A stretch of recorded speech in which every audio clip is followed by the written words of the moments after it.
दोस्तों ये है राजस्थान का चित्तौड़गढ़ शहर, जो अपने गौरवशाली इतिहास और चित्तौड़ किले के लिए पूरी दुनिया में जाना जाता है। और यह किला दुनिया के सबसे बड़े किलों में से भी एक है, जिसे यूनेस्को वर्ल्ड हेरिटेज साइट में भी शामिल किया गया है। चित्तौड़गढ़ ही वो शहर है जहां राजस्थान का तीसरा सबसे बड़ा व्हाइट सीमेंट का कारखाना मौजूद है, जिसकी स्थापना साल 1974 में की गई थी। अथवा आप में से बहुत कम ही लोगों को पता होगा कि राजस्थान का सबसे ज्यादा जल भराव क्षमता वाला बांध भी इसी शहर में स्थित है। दोस्तों चित्तौड़गढ़ शूरवीरों का शहर है, जो पहाड़ी के शिखर पर बने अपने विशाल दुर्ग के लिए प्रसिद्ध है। हालांकि चित्तौड़गढ़ की प्राचीनता का पता लगाना काफी कठिन है, लेकिन माना जाता है कि महाभारत काल में भीम ने अमृत के रहस्य को समझने के लिए इस स्थान का दौरा किया था। हालांकि आज के दौर में चित्तौड़गढ़ राजस्थान का मेजर डिस्ट्रिक्ट है, जो तकरीबन 7,822 वर्ग किलोमीटर के विशाल भूभाग पर अपनी बाहें फैलाए हुए है। साल 2011 में किए गए जनगणना के आधार पर चित्तौड़गढ़ में लगभग 1,16,000 की विशाल आबादी पाई जाती है।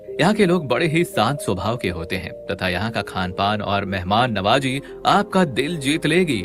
यहाँ के खाने की बात करें तो चित्तौड़गढ़ में सबसे प्रसिद्ध यहाँ का गट्टे की खिचड़ी है। इसके अलावा आप यहाँ का दाल बाटी चूरमा और कई तरह की मिठाइयाँ प्रसिद्ध है। वहीं यदि हम धार्मिक रूप से देखें तो आज चित्तौड़गढ़ की आबादी में 81% लोग हिंदू धर्म से ताल्लुक रखते हैं। वहीं 14.12% मुस्लिम और 4.2% लोग यहाँ सिख धर्म को मानते हैं। चित्तौड़गढ़ एक बड़ा ही रंगीन शहर है, जहाँ की गलियों में आपको पूरे राजस्थान का मिला जुला कल्चर देखने को मिल जाएगा। अथवा यदि हम इसके इतिहास पर नजर डालें तो चित्तौड़गढ़ की प्राचीनता का पता लगाना कठिन कार्य है, लेकिन माना जाता है कि महाभारत काल में भीम ने अमृत के रहस्य को समझने के लिए इस स्थान का दौरा किया था और उन्होंने गुस्से में अपना पांव जोर से जमीन पर मारा, जिससे वहां का पानी एक तालाब सा बन गया। पानी के इस कुंड को भीमताल कहा जाता है। बाद में यह स्थान मौर्य वंश के अधीन आ गया। इस संदर्भ में भिन्न भिन्न राय हैं कि ये मेवाड़ शासकों के अधीन कब आया, लेकिन राजधानी को उदयपुर से लाने से पहले 1568 तक चित्तौड़गढ़ मेवाड़ की राजधानी रहा।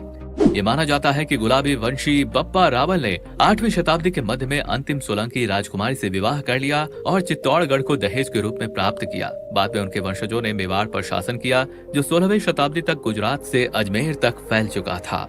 अजमेर से खांडवा जाने वाली ट्रेन के रास्ते के बीच में स्थित चित्तौड़गढ़ जंक्शन से 2 मील उत्तर की ओर अलग पहाड़ी पर भारत की गौरव राजपूताना का सुप्रसिद्ध चित्तौड़गढ़ का किला बना हुआ है, जो समुद्र तल से 1338 फीट की ऊंचाई पर और 500 फीट की ऊंची एक विशाल वेल मछली के आकार वाली पहाड़ी पर निर्मित है। ये दुर्ग लगभग 3 किलोमीटर लंबा और आधे मील तक चौड़ा है। पहाड़ी का घेरा करीब 8 मील का है और ये दुर्ग करीब 700 एकड़ भूमि पर फैला हुआ है। चित्तौड़गढ़ वो वीर भूमि है जिसने समूचे भारत के शौर्य, देशभक्ति और बलिदान का एक अनूठा उदाहरण प्रस्तुत किया है। यहाँ असंख्य राजपूतों ने अपने देश और धर्म की रक्षा के लिए अपने प्राण त्याग दिए। वहीं राजपूत वीरांगनाओं ने कई अवसर पर सतीत्व की रक्षा के लिए अपने बच्चों के साथ अग्नि में प्रवेश कर दिया।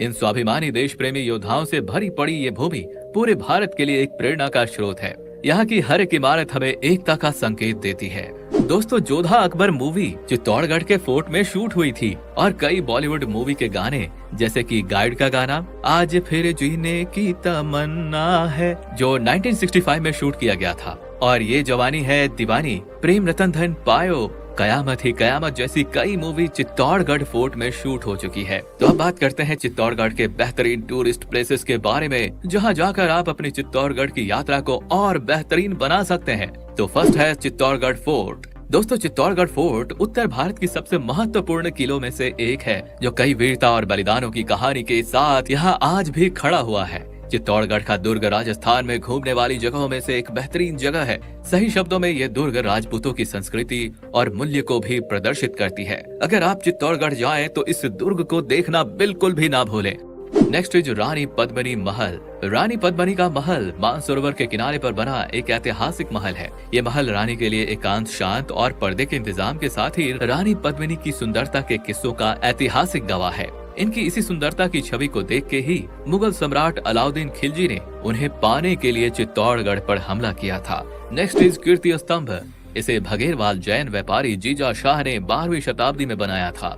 122 फीट ऊंची है, ये 7 मंजिला है और इसमें 157 सीढ़ी हैं। इसमें जैन पंथ से संबंधित चित्र भरे पड़े हैं। ये विजय स्तंभ से भी पुराना है। नेक्स्ट इज मीराबाई मंदिर। इस मंदिर का स्वरूप उत्तर भारतीय शैली में मीराबाई के पूजा स्थल के रूप में किया गया था। इसकी विविधता इसकी कोणीय छत है जो दूर से ही दिख जाती है। ये मंदिर 4 छोटे मंडपों में घिरा हुआ है और एक खुले आंगन में बनाया हुआ है। तो दोस्तों ये था राजस्थान का चित्तौड़गढ़ शहर। अगर आपको जानकारी पसंद आई हो तो कमेंट करके जरूर बताइएगा। जल्द मिलेंगे एक और नई जानकारी के साथ। तब तक के लिए जय हिंद, जय भारत।